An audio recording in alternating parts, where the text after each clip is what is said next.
नमस्कार साथियों, मैं Mandeep Kajla pulse investor welfare trust की ओर से पूरे भारतवर्ष से जुड़े हुए पल्स ग्रुप के सभी पीड़ित ग्राहकों के बने हुए ग्राहक संगठनों का तहे दिल से हार्दिक स्वागत, हार्दिक अभिनंदन करता हूँ। साथियों, आज एक विशेष बात के साथ आपके बीच आया हूँ। 2-4 दिन पहले भी मैंने एक वीडियो बनाई थी जिसमें जिक्र किया था। हमारी 5 मार्च की मीटिंग हुई, सभी ग्राहक संगठनों को आमंत्रित किया गया, छोटे बड़े हर तरह की सभी को मैंने इनविटेशन लेटर दिया। सभी ग्राहक संगठन आए, हमने कुछ 2-4 एजेंडों और मुद्दों पे बातचीत करी, बहुत पॉजिटिवली बातचीत रही। उसके बाद हमारे 2 एजेंडे हमने लिए थे। एक एजेंडा था, मुख्य तौर पे हमने 2 एजेंडे रखे थे उस मीटिंग में। पहला एजेंडा के 7-8 साल की मेहनत मुशक्क़त के बाद सभी ग्राहक संगठनों ने अपने विचारधारा अपने तरीके से काम किया, सबने मेहनत की।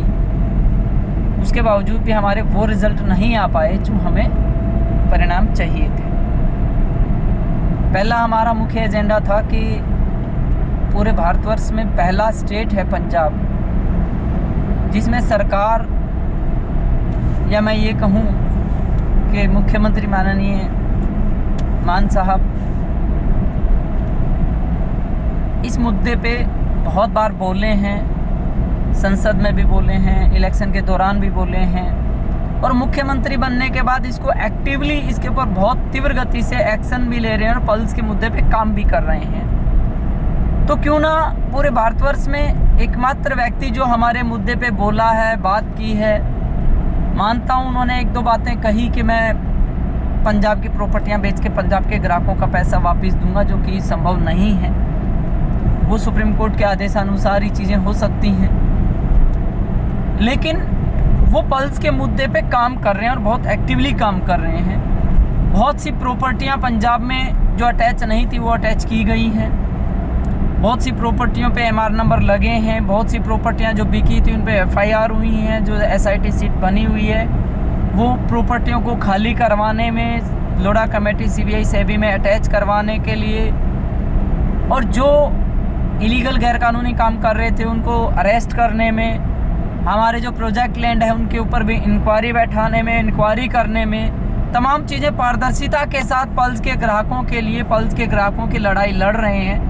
तो मेरा मुद्दा ये था कि हम पंजाब सरकार का सपोर्ट करें, उनका समर्थन करें, और 5, 7, 10, 20 हज़ार लोग जितना हम इकट्ठा हो कर के मान साहब को ये बता सकें कि हम लाखों करोड़ों पीड़ित लोग हैं और हम जो भी हैं, जैसे भी हैं, हर हाल में आपके साथ हैं। आप एक्टिवली इस पे एक्शन ले, काम करें और ग्राहकों की पीड़ा को समझते हुए ग्राहकों के पैसों की व्यवस्था को सुनिश्चित करने में बहुत बड़ी भूमिका वो निभा रहे हैं, वो निभाने का काम भी करें। तो मैंने एक मुद्दा रखा था कि पहला हम एक धरना प्रदर्शन पंजाब सरकार की, स्टेट गवर्नमेंट को सपोर्ट करने के लिए पंजाब में रखेंगे। और पंजाब में मुख्य जो बड़ा संगठन के रूप में हम जिसको हम जानते और समझते हैं, दानगढ़ साहब, हमने उनको बोला था कि जी आप जिम्मेवारी निभाओ, हम सब संगठन आपके साथ हैं।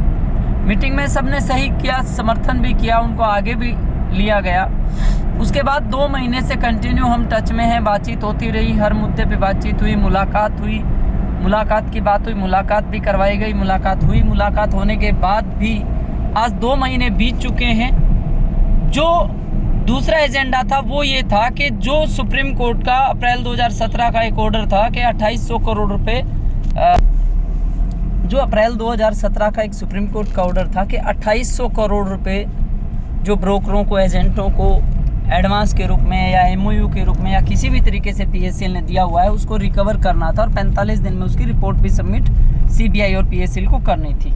तो PSL ने वो 2800 करोड़ रुपए रिकवर करना बहुत दूर की बात है, 28 रुपये भी रिकवर नहीं किए। अगर करोड़ों सैकड़ों रिकवर किए हैं तो PSL के डायरेक्टरों ने किए हैं, अंडर टेबल किए हैं, CBI ने किए हैं, ED ने किए हैं, सेबी ने किए हैं या PSL ने किए हैं, इसका किसी को नहीं पता। लेकिन ग्राहकों के पैसे वापसी के लिए 28 रुपये भी वापस नहीं आए। उसके लिए भी तमाम उन ब्रोकरों और एजेंटों को जिनको 2800 करोड़ रुपए गया हुआ है, जिस भी साल में गया उसके बाद उन्होंने जो भी प्रॉपर्टियां खरीदी हैं उन प्रॉपर्टियों को अटैच करवाने के लिए हम दिल्ली जंतर मंतर पे सभी संगठन इकट्ठा होकर के उन तमाम 2800 करोड़ रुपए दिए गए ब्रोकरों और एजेंटों की तमाम कंपनियां और प्रॉपर्टियां अटैच करवाने के लिए हम एक प्रदर्शन करेंगे। इन 2 प्रदर्शनों के लिए उस मीटिंग में मेन चर्चा हुई थी और सबके विचार विमर्श लिए गए और सबकी सहमति बनी थी।